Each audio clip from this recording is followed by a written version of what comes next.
1000 वर्ष का समय एक कवच में लगता है, तो 999 कवच काटे। लगाते रहो गणित, कोई 9 लाख कह रहे हैं, कोई 9,000 कह रहे हैं, कोई 99,000 कह रहे हैं। कितना समय लगा?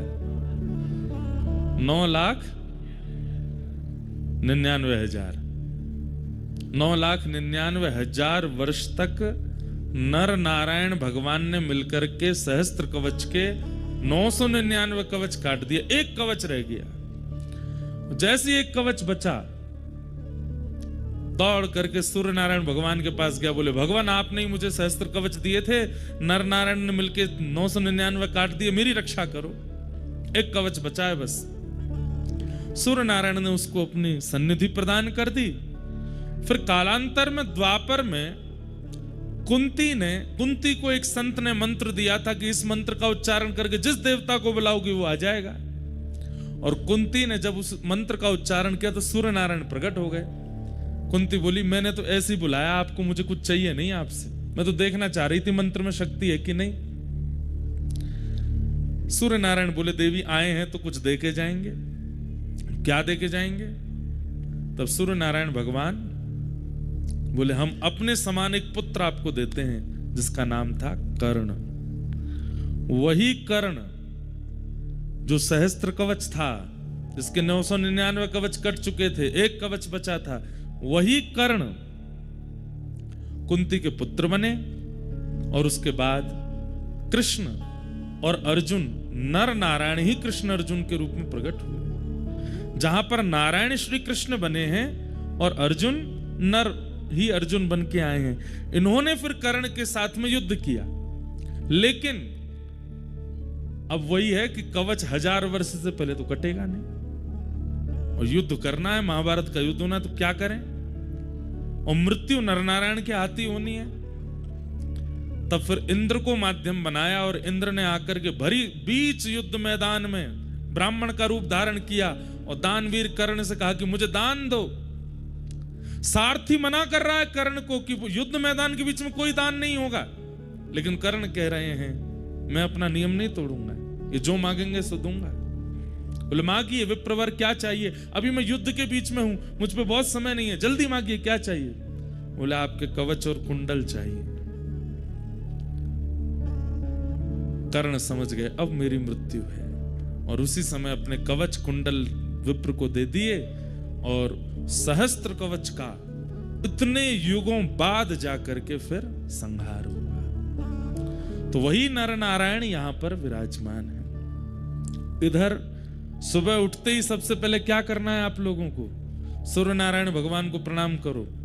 उसके बाद ये पर्वत साक्षात नारायण भगवान हैं, इनको प्रणाम करो। ये पर्वत साक्षात नर हैं, इनको प्रणाम करो। इन दोनों को वंदन करो, नर नारायण। अच्छा एक बात, मंदिर में अभी कितने लोग दर्शन कर आए? हाथ ऊपर करियो। सभी कर आए लगभग? आप बता सकते हैं हमें कौन कौन है मंदिर में? पता ही नहीं होगी, चलो हम बताते हैं। एक तो बद्री विशाल भगवान का दर्शन ऐसा है कि बाहर आते ही व्यक्ति भूल जाता है क्या देखा, मुकुट ही मुकुट याद रहता है बस।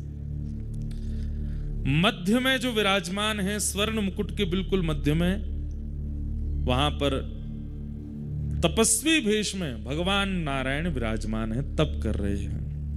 और तप भी कैसे कर रहे हैं? एक कूले पर बैठे हैं। इतना भयानक तप कर रहे हैं ठाकुर जी, ऐसे बैठे हैं। कभी सुबह के अगर आप मंगला के दर्शन करना चाहो तो कुछ 4-5 हजार की टिकट है। सुबह सुबह के अभिषेक का दर्शन होता है, उसमें सर्वांगीण अंग दिखता है, शालिग्राम मूर्ति है भगवान नारायण। ठीक उनके बगल में आप देखेंगे तो स्वर्ण मुख के रूप में साक्षात श्री कुबेर विराजमान है, क्योंकि उन्हीं का लोक है। यहाँ के लोग तो ऐसा भी कहते हैं कि पर्वत अंदर से खोखले हैं, इनके अंदर ही कुबेर लोक है। रात में ज्यादा घूमना नहीं, यक्षिणियां घूमती रहती हैं, पकड़ के ले जाती हैं ऐसा बोलते हैं। तो उनके ठीक बगल में आपको दिखेंगे श्री कुबेर जी महाराज। कुबेर जी के इधर की तरफ आप थोड़ा सा आएंगे तो वहां आपको दिखेंगे श्री नारद जी महाराज।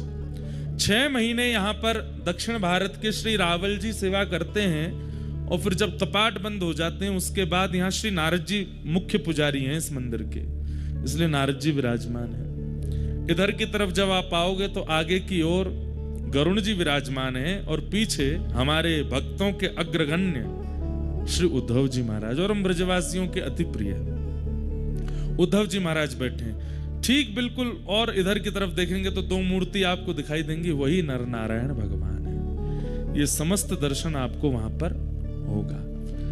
मैं आज सुबह अनुमान लगा रहा था जब दर्शन करने के लिए गया, चारों युगों का दर्शन होता है एक ही मंदिर में, और वो है बद्रीनाथ। देखना कैसे नारायण भगवान जो यहां विराजमान है उस सतयुग में विराजमान, तो सतयुग का दर्शन।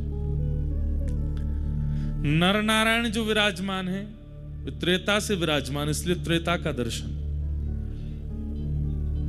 द्वापर में श्री उद्धव जी महाराज यहां पर आए तो इसलिए उद्धव जी को जब देखते हैं द्वापर का दर्शन। और कलिकाल में यहां पर नित्य श्री नारद जी आते हैं, या फिर इसमें ऐसा कह लीजिए कि भगवान के स्वधाम गमन के बाद कलयुग प्रारंभ हो गया। तो जब उद्धव जी यहां आए तब कलयुग के प्रथम दिन चल रहे थे, तो उद्धव जी का दर्शन कलयुग का दर्शन है और नारद जी का दर्शन द्वापर का दर्शन है। तो सतयुग, त्रेता, द्वापर, कलयुग। सतयुग कौन? बद्री विशाल भगवान। त्रेता कौन? नर नारायण भगवान। द्वापर कौन? नारद जी महाराज। और कलयुग कौन? श्री उद्धव जी महाराज। तो चारों युगों का दर्शन होता। अब आप पूछेंगे इनका दर्शन का फल क्या मिलेगा? जैसे कहते हैं कि पड़ा त्रेता में जन्म लेना पड़ा, हम लोगों को लगता है कि तब जन्म लेना भी सार्थक होता है, पर नहीं, जन्म कभी भी लेना सार्थक नहीं है। चारों युगों का यहां दर्शन करने से चारों युगों के जन्म जाल से मुक्ति है। अब आपका जन्म तभी होगा जब ठाकुर जी चाहेंगे, और ठाकुर जी कब चाहते हैं? जब ठाकुर जी स्वयं अवतार लेते हैं। भगवान कृष्ण बन करके आ रहे हैं तो आप में से किसी को चुनेंगे, ए सुनो, तुम हमारी मैया बन के आना, तुम हमारे भैया बन के आना, तुम हमारी गैया बन के आना। तुम क्या बनोगे? तुम हमारे वस्त्र बन के आना, तुम हमारी वंशी बन के आना, तुम मुकुट बन के आना, तुम गोपी बन के आना, तुम सखा बन के आना।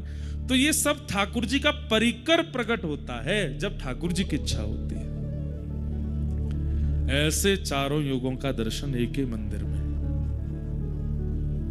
नीचे तप्त कुंड है और उनके नीचे अलकनंदा जी हैं। यहां पर गंगा जी के इतने रूप क्यों हैं? अलकनंदा जी, रुद्रप्रयाग में जब आप दर्शन करोगे तो वहां मंदाकिनी जी, देव प्रयाग में दर्शन करोगे तो भगीरथी जी।